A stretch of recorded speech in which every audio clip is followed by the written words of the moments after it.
yang ada di RPJMD silakan Bapak dan Ibu bikin prioritas sesuaikan dengan uangnya, dan hanya berfokus kepada visi infrastruktur saja.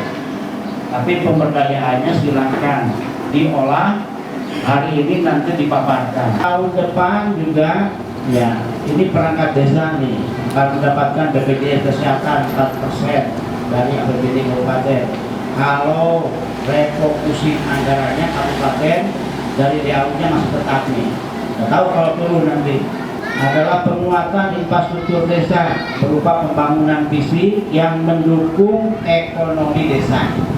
Lalu tidak berdampak terhadap dukungan ekonomi desa, maka pending dulu. Ternyata tahun keduanya naik lagi sekarang menjadi desa mandiri. Desa paling tinggi statusnya, kalau status desa itu ada 5 di Kementerian Desa. Paling tinggi desa mandiri, di bawahnya desa maju, di bawahnya desa berkembang, di bawahnya desa tertinggal, paling bawah desa sangat tertinggal. Desa Putri Dalam 1 tahun desa maju, 1 tahun desa mandiri.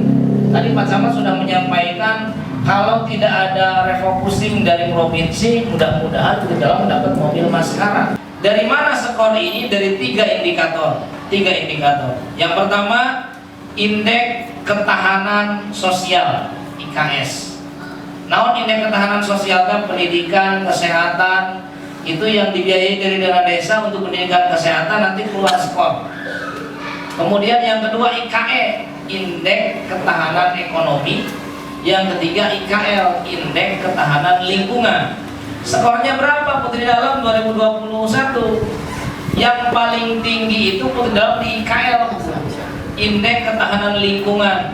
Karena apa? Ibu Powo dengan sigap ketika terjadi COVID-19, ketika terjadi bencana banjir, dianggarkan dari dana desa, ketika di-input skornya naik. Ini skor paling tingginya 0,933. RPMJS anu disusun di buku teh sakalian simpel maca awit mulai bayi masih di jero beuteung tapi ka sepuh anu bade ngotkeun insyaallah paratos aya terdampar dengan RPMJS. Salah satu contoh aya makanan tambahan kanggo ibu-ibu hamil. Ieu aya di RPMJS. Terus kanggo naon-naona waktu kelahiran aya. Oke, aya makanan tambahan kanggo anak-anak, kanggo balita. Saterasna geus bubuh ari kanggo posyandu. Saterasna kanggo aya penambahan kanggo TPU.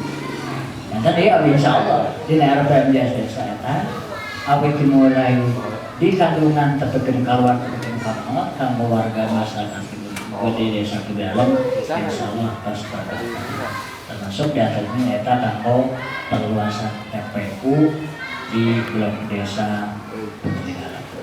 Tadi ada kebiasaan warga Simkuring atas bagi Simkuring menyampaikan aspirasinya hari atau mohon bisa, yaitu pemaparan realisasi program kerja pemerintahan desa tahun 2021 dan pengkajian program kerja tahun 2022 berdasarkan RPJMD.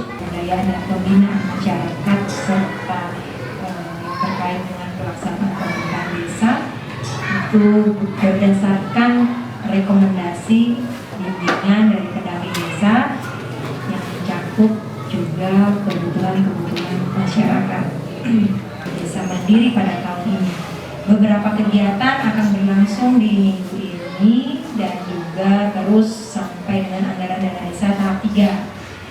Salah satunya Bapak Ibu nanti akan ada renovasi gedung madrasah untuk lantai, atap, dan dinding, dan juga pengecatan lanjutan untuk di PAUD, serta juga harapan dari TK untuk pemasangan kanopi, dan juga pembangunan lainnya yang belum terlaksana, Rutilahu Penyeloreng, dan juga di Kabupaten juga akan melaksanakan kurang lebih itu yang tahun 2021 yang belum terlaksana.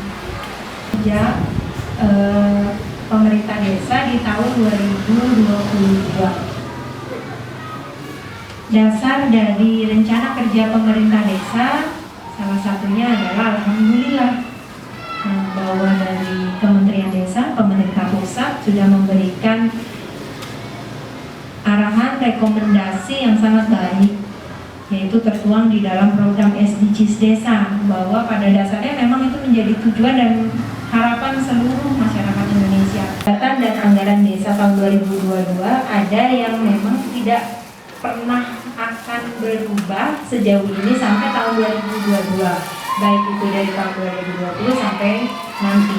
Salah satunya terkait dengan hal-hal yang kebutuhan, hal-hal yang memang harus dilaksanakan.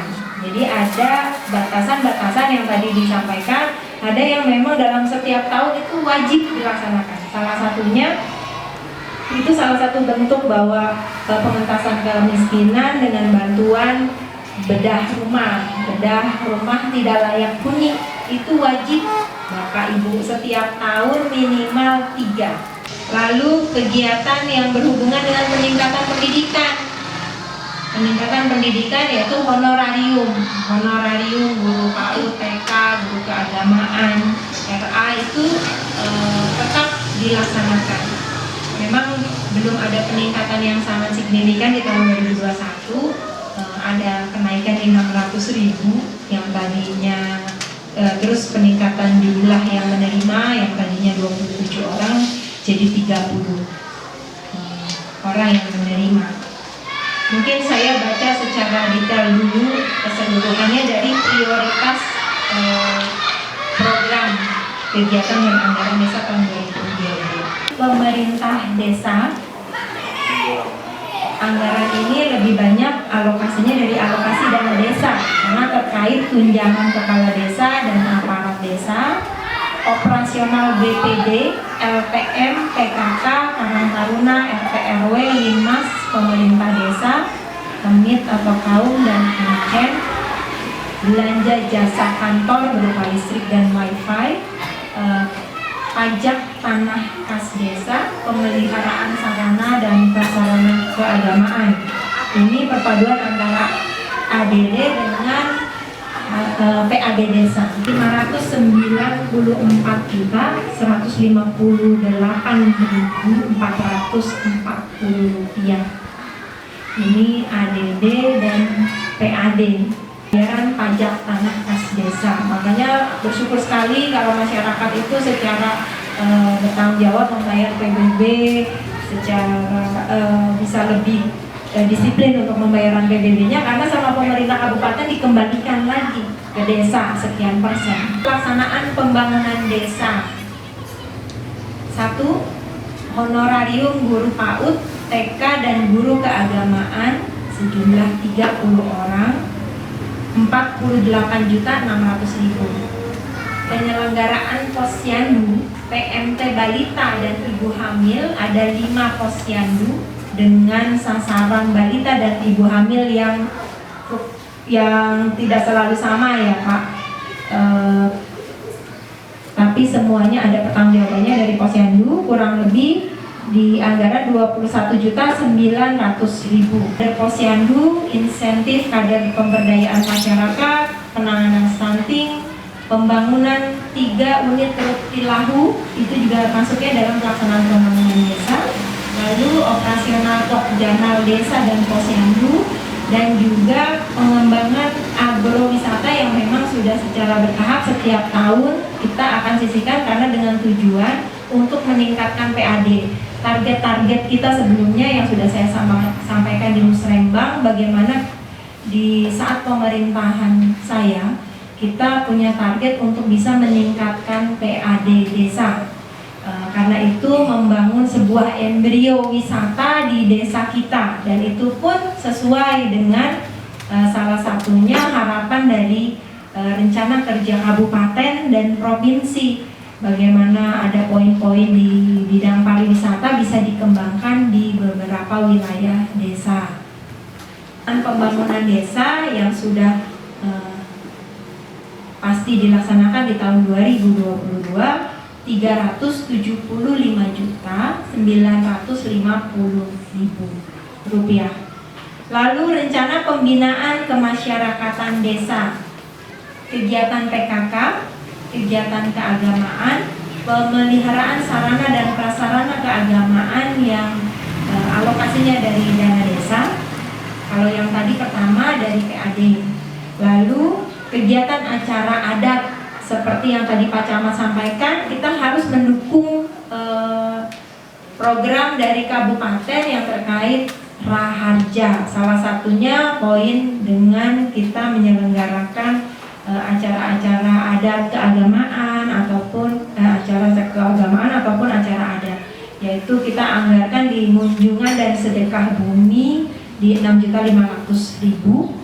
Kegiatan PHBI dan PHBN seperti HUT RI, lalu juga ada kegiatan-kegiatan lainnya. Untuk keagamaan sendiri tidak ada beberapa. Memang masyarakat yang mempunyai swadaya, lalu pemerintah desa itu membagi anggaran yang ada untuk blok mana dikasih sumbangan berapa memang bukan pemerintah desa langsung yang menyelenggarakan, membagi dari anggaran yang ada, yaitu 6.750.000 untuk beberapa kegiatan dari Maulid Nabi sampai HUT RI. Kalau seandainya ada yang mau menyelenggarakan kegiatan-kegiatan keagamaan lainnya, kita bagi rata di antara 3 dusun. Total rencana pembinaan kemasyarakatan desa 24.750.000. Untuk rencana pemberdayaan masyarakat desa yang memang tidak bisa dirubah, dan ini adalah salah satu program digitalisasi dari SDGs desa juga, yaitu tentang Siskedes yang online. Otomatis kita harus memiliki operator Siskedes yang memang sudah diturunkan SK-nya dari tahun 2020. Kalau kami sudah punya SK di tahun 2020, lalu turun ketentuan di tahun 2021 dari Kemendes bahwa harus ada khusus operator Siskedes. Nah, operator Siskedes dan operator SISNG ini merupakan salah satu target-target dari pemerintah pusat bagaimana menanggulangi kemiskinan, bisa bersinergi dengan digitalisasi sehingga informasi-informasi dari desa untuk SISNG-nya Pak, data-data dari desa bisa lebih update warga yang masuk ke dalam DTKS, warga kurang sejahtera. Cuma memang perlu dipahami oleh kita semua bahwa namanya aplikasi data yang baru dibangun tentunya kadang-kadang masih ada perbaikan-perbaikan. Dari yang kami jalankan selama ini, aplikasinya sudah kita kuasai, operator desanya sudah ada dan sudah ditunjuk, dan ada anggaran yang memang dialokasikan di situ. Yaitu totalnya untuk Siskedes dan SISNG adalah 10.800.000. Lalu ada rencana penanggulangan bencana darurat dan mendesak desa. Seperti yang pernah saya sampaikan di Musrembang sebelumnya, kebijakan kami bahwa namanya kita hidup, kita tidak tahu besok lusa apa yang akan terjadi. Sehingga kebijakan saya bahwa di setiap anggaran yang kita buat, alangkah baiknya kita selalu menyediakan pos untuk biaya tidak terduga, dan itu juga menjadi harapan buat jadi rekomendasi dari pendamping desa dan harapan yang disampaikan oleh kecamatan. Itu masukan-masukan kepada kami pemerintah desa agar selalu memposkan biaya tidak terduga. Biaya tidak terduga yang sejak awal kita pos itu dari total anggaran yang masuk itu 2,6%. Jadi kurang lebih sekitar 45.742.000. Tapi terkait dengan adanya wabah corona sehingga ada tambahan BTT yang penanggulangan wabah yang kami masukkan. Dasarnya dari mana kalau untuk tahun 2022? Saya dasarnya dari jumlah BLT dana desa yang disalurkan selama ini. Jadi BLT dana desa yang disalurkan selama ini adalah di tahun 2021 36 orang penerima. Totalnya selama 1 tahun kurang lebih sekitar 135 juta. Nah, ini saya masukkan lagi di dalam BTT. Jadi di biaya penanggulangan bencana darurat dan mendesak desa dan ditambah biaya tidak terduga total 180.742.000. Keseluruhan kegiatan yang sudah pasti anggarannya dibutuhkan adalah 1.406.400.440 rupiah. Dari pagu anggaran 2021 yang 1.759.306.100 rupiah, sehingga masih ada anggaran 572.905.660 rupiah. Ditambah lagi biaya pilkades yang tadi disampaikan oleh Pak Camat. Kebetulan saya alhamdulillah kan memang ada dokumen RPJMDes dari pemerintahan yang sebelumnya sampai dengan tahun 2019. Dari saya pelajari RPJMDes tersebut, bahwa di dalam RPJMDes tertuanglah tentang biaya pilkades. Awalnya saya membaca itu, lalu mendapatkan informasi juga dari kecamatan dan dari DPRD, sehingga alhamdulillah Desa Putih Dalem tidak perlu melakukan perubahan karena poin itu sudah saya masukkan. Karena otomatis kan saya juga menjabat sampai tahun 2025, berarti pilkades 2025 menjadi tanggung jawab dari pemerintahan saya. Jadi masuklah di dalam RPJMDes. Nah, terkait sudah adanya tertuang di dalam RPJMDes, sehingga ketika sekarang diwajibkan untuk mengalokasikan dana tersebut, kita sudah bisa alokasikan dari sekarang tanpa harus ada perubahan RPJMDes. Sama tadi, kurang lebih dengan jumlah penduduk kita, dana yang akan dibebankan sekitar 120 juta. Berarti kalau dibagi 4 tahun, masing-masing per tahun itu 30 juta. Apabila di tahun 2025 ternyata ada kebijakan baru bahwa tanpa mengeluarkan anggaran dari desa, maka uang 120 juta ini sama masyarakat bisa digunakan untuk pembangunan. Sudah tersampaikan sebenarnya pada saat penyusunan RPJMDes. Jadi di tahun ketiga itu kira-kira di dalam RPJMDes itu apa saja. Sebenarnya saya menyusun RPJMDes juga sudah sesuai dengan musdus, kebutuhan dari dusunnya masing-masing. Karena kita ingin mencapai poin tertinggi dari IDM desa tentunya, bapak-bapak dan ibu-ibu.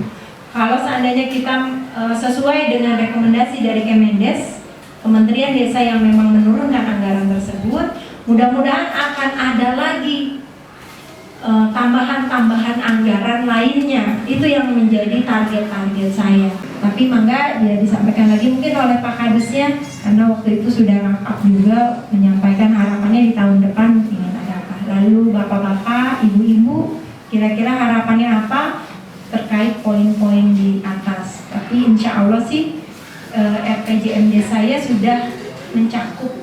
Kalau saya lihat apa yang disampaikan oleh Pak Iwan, semua sudah ada di RPJMD saya. Adalah perluasan makam. Dan perluasan makam insya Allah Pak, minggu depan sudah mulai kita mau pengurugan. Jadi kalau pembelian lahan itu tidak bisa dari dana desa, sehingga dibayarnya dari PAD desa. Dan mungkin nanti kalau ada musyawarah bisa masyarakat ingin berswadaya untuk menambah. Sehubungan memang kendala jalan ekonomi gitu kan, karena di Blok Palasah itu mohon kembali ada kan sektor ekonomi nantinya kan ayah non ayah mang buah-buahan ya padi gitu ya, ayah anak ayamnya tetap mau kan ya mah sanes berhubungan dengan pribadi ya mah memang kaitannya kebutuhan ekonomi umum lah. Cuma di situ Bu terus terang baik dinyatakan memang ayah jalan pribadinya punya ibuku atau jalan lokasi pasir teh. Maksa dikira Bu supados kendaraan teh udah melalui blok desa ke jalan hari kita mohon menteri sama gitu kumaha carana kita saya gitu istilahnya pribadi jam salari ya termasuk kuring mau dari kemana kayak kieu goreng kita nanti maksudnya kieu maksudnya TKP kita cadangan budaya cadangan kebagian kumaha tadi nah kita masalah biaya kita itu disebut aina di anggaran desa kan sayanya disisihkan sekian mungkin masyarakat yang mau ngalasakeun dan akhirnya kemana menuju ke dinya kan kita tujuan akhirnya gitu maksudnya irah-irah mah diriungkeun lah gitu lah saya kumaha gitu lah kita maksud tapi terang ya apa masuk di RPJMDes atau masuk di RKPDes tahun ini atau tidak masalah pembangunan saluran drainase di blok Selasa Bu coba itu atur termasuk kapitennya tentang Polindes sama sekali tidak akan memiliki kapiten pada 2022 dialokasikan. Masih menjadi jalan Pak, tapi tidak ada renovasi ataupun perbaikan sebagai jalan karena sebenarnya satu saya jadi serba salah. Yang bisa memperbaiki jalan itu yang mau istilahnya mengajak kerjasama sama saya adalah Pak siapa yang lokasi pasir itu bentuknya hotpik Pak itu dari pemerintah ya. Nah saya pikir setelah poros desa dilaksanakan lalu melaksanakan yang ini ternyata kemarin justru Bojong Loreng dulu Desa Putri Dalem mendapatkan bantuan dari kabupaten yang di ACC 3 untuk jalan. Satu poros desa yang di pelaksanaannya berapa ratus meter di sini, lalu berapa ratus meter di blok Selasa. Lalu yang kedua poros desa yang ada di Bojong Loreng antara Putri Dalem, Randegan, Wetan itu sudah dilaksanakan minggu ini. Jadi sudah tambah lagi ya. Jadi tahun ini sudah dua kali Bojong Loreng. Bulan apa berapa ratus meter, lalu tahap kedua sudah pelaksanaan. Masyarakat mengangkat ini juga sebagai kebutuhannya, berarti sesuai dengan rekomendasi. Ketika pelaksanaan yang tadi saya lihat sesuai dengan rekomendasi Kemendes, nanti nilai kita IDM desanya akan meningkat. Mudah-mudahan pokoknya kita bisa banget Panongan untuk jadi satu poin walaupun tetap di Mandiri supaya dapat lagi tambahan anggaran. Untuk pelaksanaan pembangunan Polindes, jadi ada perubahan, jadi dialihkan tempat duduknya sudah dibangun tapi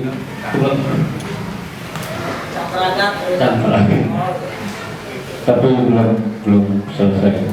Ya, boleh pertimbangan sok khawatir di musim kemarau panjang di area sekitar pinggiran Cimanuk warganya itu suka kurang air. Pasti kalau kemarau itu pasti airnya dikit. Kebanyakan mereka ngambil untuk mencuci baju mandi itu dari sungai. Nah, saya sih mengusulkan kenapa kita nggak ngebangun kayak penampungan air gitu. Tiap desa yang susah untuk air, mereka siapin jepang sama penampungan air. Nah untuk listriknya mereka patungan. Kenapa kita nggak dibikin itu Bu? Taruhlah toren yang ukuran 2000 buah untuk di area yang pinggiran Kali Cimanuk. Untuk mungkin blok Jumat, blok Selasa kan pengaruhnya sangat banyak gitu. Mereka kadang-kadang suka ngambil air dari sungai. Karena air sungai kan belum tentu bersih, banyak kotoran. Di kita mungkin kelihatan nggak ada yang buang air besar di hulu, kita nggak tahu. Kesehatan lingkungan Bu, kesehatan lingkungan jelek.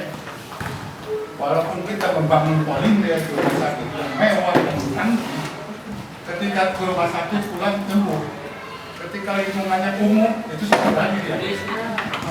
Barangkali seperti contoh di rumah tangga, sanitasi. Memang kan saya sudah mendapatkan informasi bahwa tempat wudhu ini dipindahkan karena ada rencana ingin melanjutkan mengenai polindes. Jadi posisi tempat wudhu ini akan dibangun polindes. Otomatis nanti di dalam RAB kita bisa cantumkan bahwa lokasinya harus ada pemugaran apa. Nah, biaya pemugaran itu bisa dipakai untuk membantu menyelesaikan, karena lokasi tanah kas desanya yang bisa dibangun polindes posisinya di situ.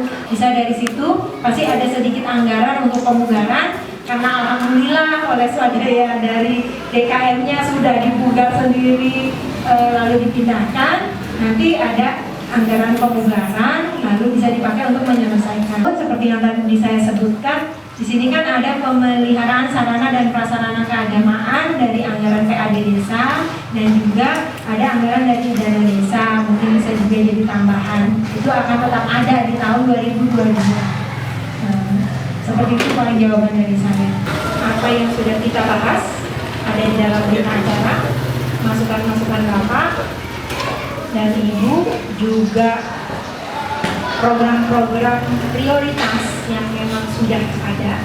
Ini akan menjadi sebuah ketetapan rencana kerja pemerintah desa tahun 2022.